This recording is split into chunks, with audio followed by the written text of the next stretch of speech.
بسم الله الرحمن الرحيم. السلام عليك يا ابن رسول الله، السلام عليك يا ابن أمير المؤمنين، السلام عليك يا ابن الصديقة الطاهرة فاطمة سيدة نساء العالمين. السلام عليك يا مولاي أبا عبد الله ورحمة الله وبركاته. أشهد أنك قد أقمت الصلاة وآتيت الزكاة وأمرت بالمعروف ونهيت عن المنكر وتلوت الكتاب حق تلاوته وجاهدت في الله حق جهاده وصبرت على الأذى في جنبه محتسبا حتى أتاك اليقين. أشهد أن الذين خالفوك وحاربوك والذين خذلوك والذين قتلوك ملعونون على لسان النبي الأمي وقد خاب من افترى. لعن الله الظالمين لكم من الأولين والآخرين وضاعف عليهم العذاب الأليم.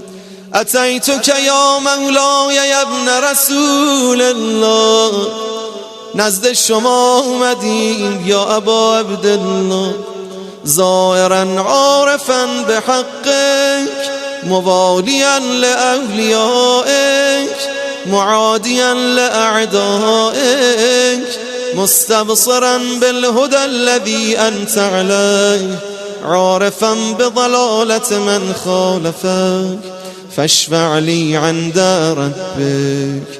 پس بچسبان خود را بر قبر و روی خود را بر آن گذار. پس می روی به جانب سر مقدس و می گوی السلام علیک یا حجت الله فی ارضه و سماء. بشنوید همه دارن میگن لبیک یا حسین. صلی الله علی روحک الطیب و جسدک الطاهر و علیک السلام یا مولای و رحمت الله و برکاته. پس بچسبان خود را به قبر و ببوس آن را و بگذار صورت خود را بر آن و بگرد به جانب سر. پس 2 رکعت نماز زیارت گذار و نماز کن. بعد از آن 2 رکعت آنچه میسر شود تو را. پس از آن برو به سمت پا و زیارت کن علی ابن الحسین علیهم السلام را و بگو السلام علیک یا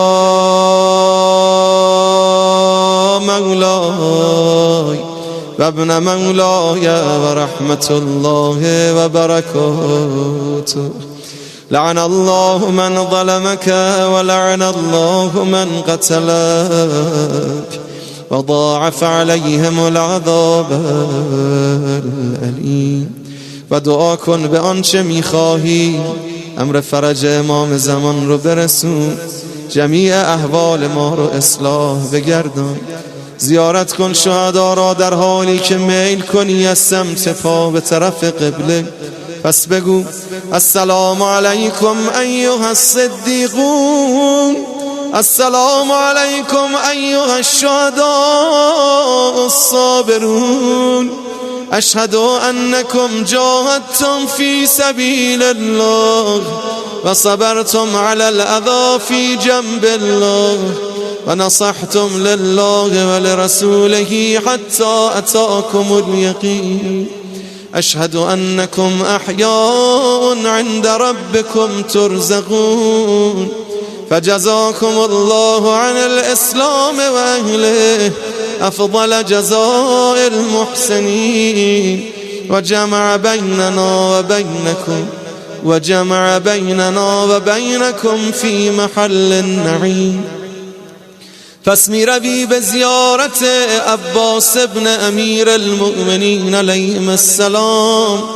همین که رسیدی آنجا و ایستادی نزد آن جناب بگو السلام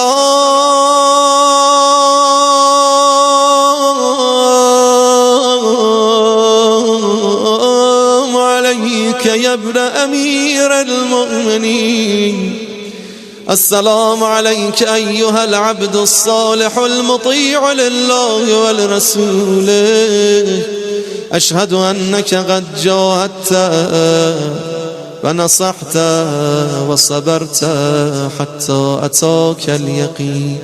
لعن الله الظالمين لكم من الأولين والآخرين وألحقهم بدرك الجحيم.